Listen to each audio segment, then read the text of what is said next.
Have you ever thought you were going crazy? Do you struggle with expressing your emotions or properly trusting others? Does it feel like everyone else has it figured out but you? It can be easy to blame yourself for your shortcomings, but how you were raised also plays a role in who you grow up to be and how you handle your emotions. Your experiences throughout your personal upbringing have far-reaching effects on your life. By taking an honest look at how your parents treated you, your sibling relationships, and your family dynamics as a whole, you can spot the signs of toxicity that were present, but you were unaware of at the time. If you relate to any of these 6 signs, you're not crazy. It's your upbringing. Number 1, conditional love. Does it feel like your parents only treat you well when you're successful? They may shower you with love and affection when it's convenient for them, but the second something goes wrong, they treat you like a disappointment and all that love and affection goes away. When someone loves you with conditions, it means that they put terms, restrictions, or rules on how they give you their love. When those conditions weren't met, your parents may have retaliated with verbal abuse or doled out the silent treatment. In extreme cases, they may have responded with physical abuse. This can lead you to think that you have to earn another person's love, and you may be a chronic people pleaser or are more easily taken advantage of. So if you relate to this point, you're not crazy. It's your parents' conditional type of love that contributes to many misconceptions you may have about it. Just try to remember that real love is truly unconditional, and you don't have to earn anything to be worthy of it. Number 2, guilt tripping. Do your parents constantly use phrases like, if you really care about me, you'd, or I've done so much for you and this is how you repay me? When parents guilt trip their children into doing things for them, it can lead to certain misconceptions about love and that it has to be repaid. You may have formed the idea that kindness always comes with strings or struggle with feelings like you're a burden on others, including your family. Demanding respect is not something your mom or dad should hold over your head. If you struggle with accepting kindness and trusting others, you're not broken or crazy. It's likely a result of being guilt-tripped as a child. Number 3, taking accountability. When your parents argue with you, do they ever admit that they were at fault or sincerely apologize to you? Do they ever take accountability for themselves and how they've treated you?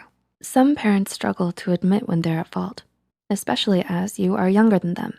They may feel prideful and not want to bruise their ego, or think you're being disrespectful if you try and challenge them. Whether good or bad, your parents were one of your biggest influences and role models you had growing up. If they always struggle to admit to any wrongdoings, you may have internalized that as how people in positions of power should act towards you. You accepted that when in a power balance, the person in power didn't have to take accountability for their actions. You might struggle with admitting fault, taking responsibility for your words and actions, or feeling too prideful yourself. Number 4, the comparison game. When you were growing up, did your parents use phrases of comparison like, why can't you be more like, or when your sister was your age, they had accomplished this? Your parents are the ones who are supposed to love you and support you unconditionally. But if they said things like this to you throughout your childhood and frequently compared you to others, you may end up thinking that's what all forms of love are like. You may find someone who is overly competitive, easily jealous of others, and has low self-esteem. You may be resentful of your siblings and others who are seemingly more accomplished than you. If this describes you, know that accomplishments don't define your worth and that you are not broken. Number 5, projecting flaws and insecurities. When your parents criticize you, does it ever sound like they're describing themselves? Did your parents seemingly project everything they disliked about themselves onto you?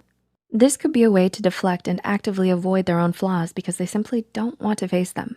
When you're a kid, you don't realize that this is what your parents are doing, and your self-esteem can be heavily affected when you're viewed through such a critical lens. You may be experiencing feelings of self-loathing, anxiety, or depression, but you are not your parents, nor are you required to take on their flaws. You also have the power to let go and move on. And number 6, over-controlling behavior. Does it feel as if your parents keep an eye on everything that you do? Are they always involved in your business, needing to know who you talk to, what you're wearing, or where you're going? Well, parents have a natural instinct to protect their child. This instinct can be taken too far when it encroaches on your own privacy. You might feel suffocated by your parents and their over-controlling behavior. You might hide things from them so they won't find out, or have rebelled against them in your teen years. Or maybe you stayed sheltered under your parents, and are more easily taken advantage of. Over-controlling behavior is one of the biggest causes of strained relationships between parents and their children. So if you struggle with this as well, you're not crazy and it isn't your fault.